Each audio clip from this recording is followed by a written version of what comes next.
We're still in Chapter 4, Stage 2.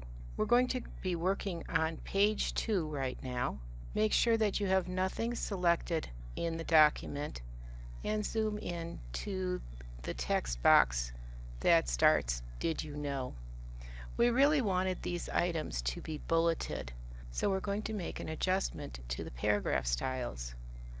Right-click on Box Bullet to go to Edit. Look for Bullets and Numbering and select that and make the list type Bullets. You'll see some bullets that are already loaded, but we're going to add another bullet.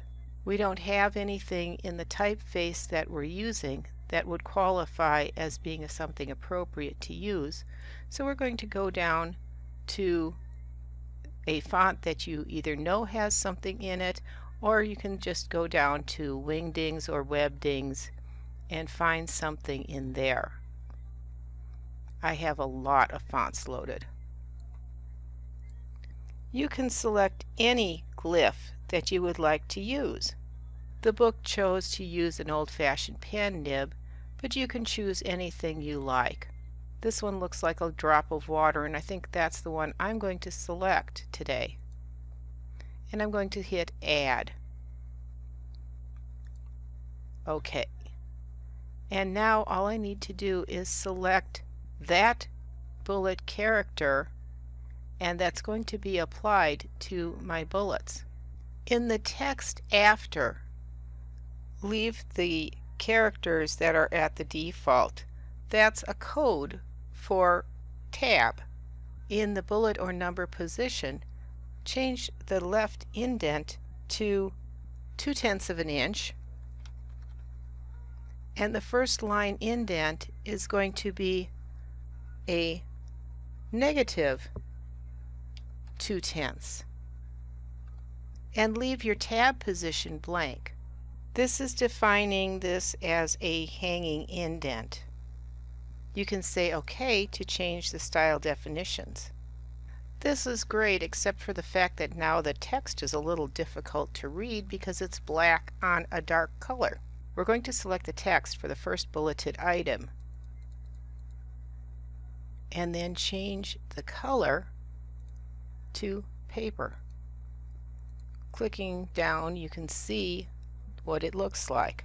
Keeping an insertion point in the paragraph, we're going to go back in the Styles panel and right-click on the box Bullet and redefine the style.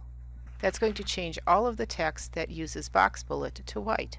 Select all of the text for the heading of that section and change the text color also to paper. And then in your paragraph styles, you're going to right-click and redefine the style as well. Next, we're going to work with the text that is in the inset box. Using your selection tool, select the frame that the text is in, right-click on the frame and select Fitting from the pop-out, and select Fit Frame to Content. Unfortunately, the Auto Height text frame option doesn't work well for text frames that are part of the primary text thread. We're going to have to manually adjust each one of the frame heights. We could drag the frame handles to change the size, but the frame fitting capabilities make it more exact. Keeping that frame selected, select one of the bottom reference points and change the Y value to 7 3/4 inch. Go to the next spread and select that text box. For this one, we're going to also make a change to the way the text is placed. Putting an insertion point, maneuver to right before the word daughters and put in a soft return, which is holding your shift key down and entering. It just makes the text look a little bit neater.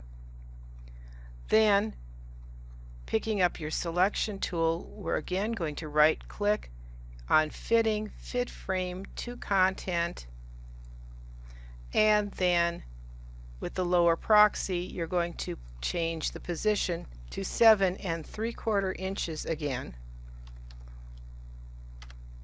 and you will continue to work at that with the rest of the pages in the document.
Double check that you have made the correct changes to all of the layouts.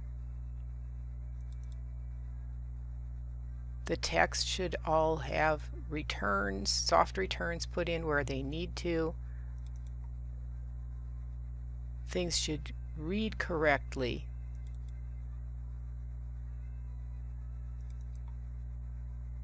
Use the images in your book for a guide. Going back to the 2-3 spread, we're going to start placing images into this document. Go to File, Place, and navigate to the Links folder.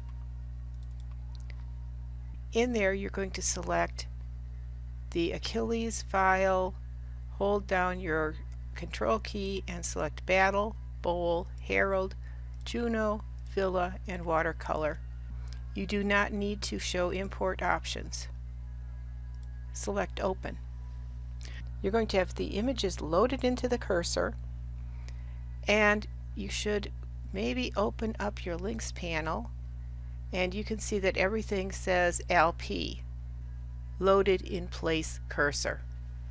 The first image in the cursor is not the one we want, so we're going to use the arrow keys, and with your right arrow you're going to page through until you have the villa selected. Then you're going to click within the placeholder frame. Don't click over here where the image overlaps the text box. It won't go in right. But click somewhere within the frame, and that's going to place that first image. The next image in the links panel will automatically come up for the next loaded place cursor. Use your page panel to navigate to the next spread and look for the Achilles image using your arrow keys.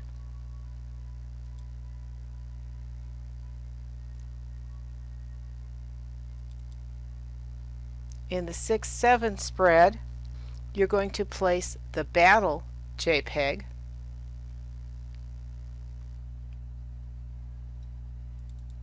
On pages 8 and 9, you're placing Juno.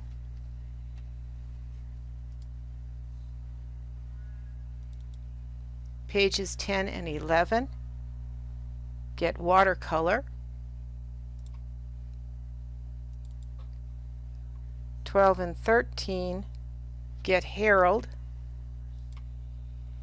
And 14 and 15, of course, the Bowl.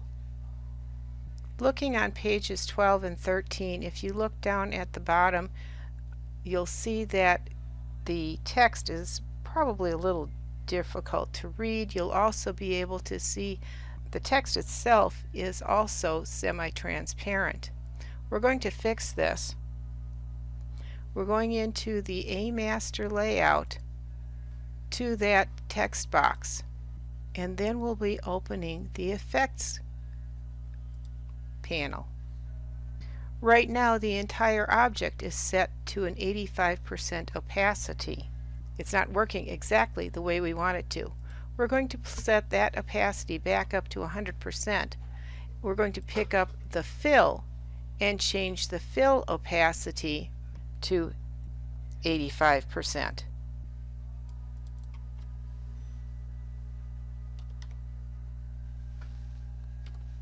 That's going to allow the text to remain at 100%. Now if we go back to page 13, the text will read much easier. And this is where I see I made some mistakes and missed some of the correction to the text placement. Going back to the first spread, and let's zoom out so we can see the whole spread. We're going to change some of the colors from the standard that it was built with so that each spread reflects the images that are placed into it. So we're going to load an eyedropper to use. Making sure there is nothing selected on that spread, pick up your eyedropper.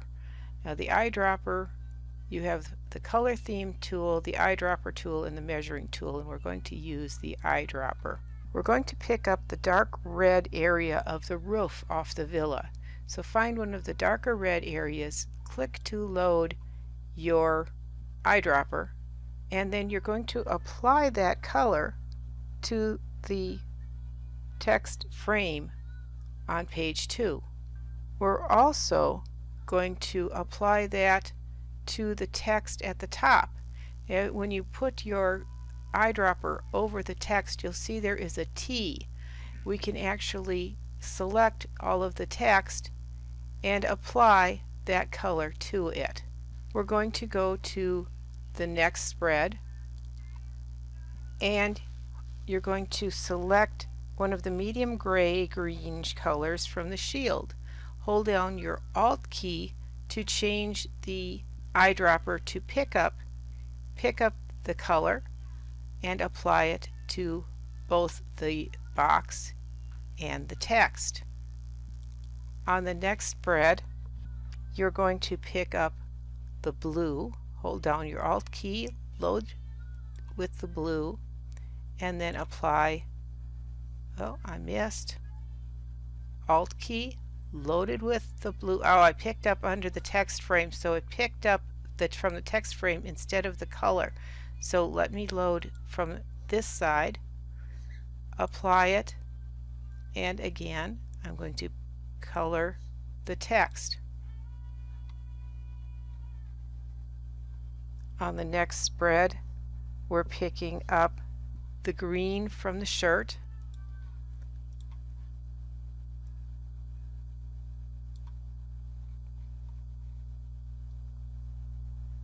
we're picking up from the roof. Oh, well, let's look and see if I can find a darker color.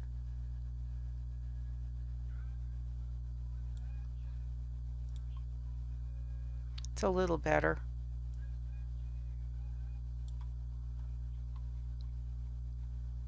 In the stained glass window,